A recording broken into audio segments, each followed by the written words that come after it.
Okay, so hello everybody. Welcome back to another episode of Rickey's Reviews. And today it's December and it's Christmas season, so I figured I'd cover a holiday movie. Let's just say though, it's not your ordinary holiday film. It's something different, something mean. Yeah, no, I'm not doing any puns today. But today we are covering, drumroll please. I forgot how long this takes. The Mean One. Now, this movie came out in 2022 and was directed by Stephen LaMorte. And what this movie essentially is a parody film of The Grinch if he was also a murderous psychopath. And yeah, that. I don't really know how to describe this movie, but that's pretty much the plot you're gonna get.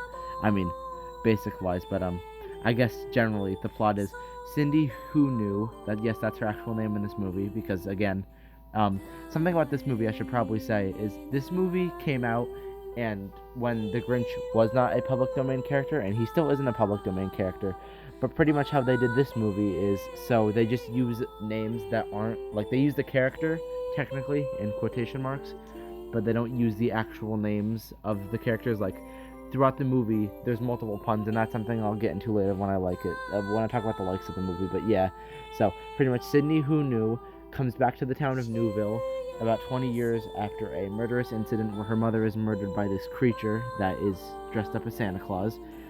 And she's like, oh, hey, this monster won't come back.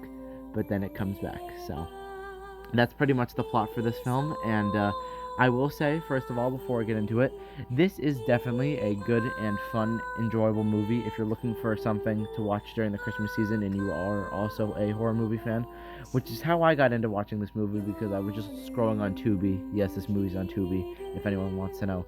I was just looking for something to watch and I found this and I'm like, yeah, let's go for it. So, that's, yeah. So, without further ado, I'll get into what I liked and disliked. Okay, so for likes, and this is something I was just talking about a few seconds ago, but I like how they treat the I guess the references to Dr. Seuss and the Grinch itself, because in this movie, again, parody film, not a public domain property, they're making a horror movie of like the Winnie the Pooh one and the Peter Pan one and the Bambi one and all those movies that have been coming out in the past few years. So there's multiple jokes and like things where they almost say the character's name, like they almost say the name of the Grinch, but then either something happens, like I think it's in a bar, I believe, where the person's about to say, "You have to look out for and then someone interrupts him when he says it, and it's the bartender yelling out for a person's name, and it's stuff like that it was in this movie that actually got a good laugh out of me. While also this movie does have a few different references to Dr. Seuss books and famous Dr. Seuss characters, so that is definitely a positive for this film. Oh, excuse me, sorry. And then another thing I liked. Now, I don't know if anyone else noticed this one, but David Howard Thornton is the one who plays the Grinch, or I guess the mean one in this movie, and I could see a lot, and I do mean a lot of similarities between how he plays the mean one and how he plays Art the Clown, and I do really like that because it's both seems like he's playing a version of Art the Clown that's just a little less manic, but it's also like I don't know, I was getting hints of Art the Clown, I was getting hints of Jim Carrey's Grinch as well while watching this movie, so that was another thing that I enjoyed.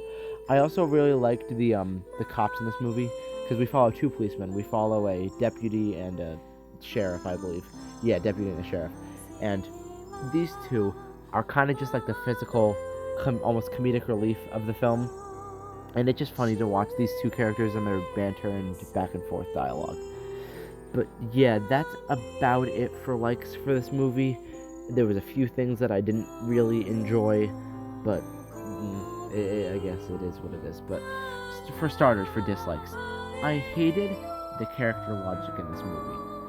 Sometimes characters would be making smart decisions, and then other times they'd be making dumb decisions. And I was just watching this, and I'm like, why would you do that?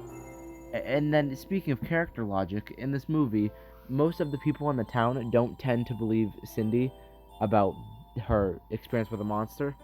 And after I watched the whole movie and the whole like twist of it and all and everything, it still didn't make sense why they didn't choose to believe her. Like, just what? And I'm sitting here watching the movie the whole time, and I'm just like, yeah, this is believable. But then again, it is a horror movie, so you do gotta tend to just suspend your disbelief when watching those. But it is what it is.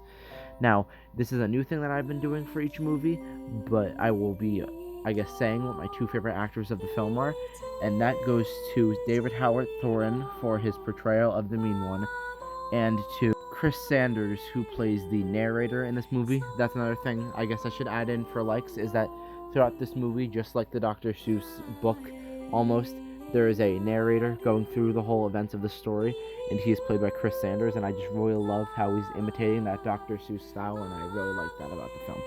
Now, for my favorite scene of the film, which is something I've been doing for a while, that will have to go to the bar scene where Doc Zeus and Cindy meet up because of all the Dr. Seuss references and the funny you can't say the name of the character, the actual character gag bit. But yeah, and then if I have to give this film a rating, I will give it a 6.5 out of 10 because it is a good holiday watch with some good action, good gore, and good pacing, but it is a little slow, and the character logic is a little unbelievable sometimes. But if you're looking for a good Christmas movie, you'll get what you're coming for and you'll enjoy it. Well, that will have to wrap up this video. I hope you guys enjoyed. Comment, like, and subscribe, and I will see you all in the next one. Bye-bye.